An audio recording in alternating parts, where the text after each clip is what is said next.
Nah pemirsa, sekarang saya sudah berada di dalam kawasan Gudang Buncit. Bisa dilihat ini kawasannya sangat indah sekali, penuh dengan warna-warni. Namun memang untuk kondisi saat ini banyak sekali rumput-rumputan yang sudah mulai tinggi dan tentunya mengganggu aktivitas pariwisata untuk pengunjung yang berkunjung di sini.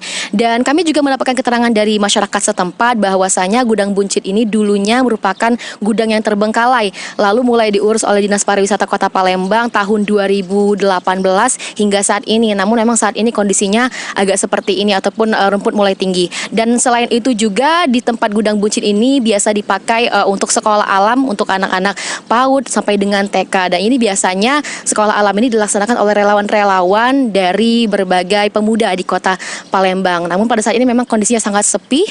Mungkin kita juga tidak tahu mungkin pada saat akhir pekan ataupun ramai atau sebagainya. Dan juga kondisi di Gudang Buncit ini langsung berhadapan dengan Sungai Musi, tentunya sangat indah sekali. Dan bagi teman-teman juga di rumah apabila ingin berlibur dan juga mencari destinasi pariwisata di Kota Palembang, bisa langsung mengunjungi Gudang Buncit di Site Tower 29 Ilir.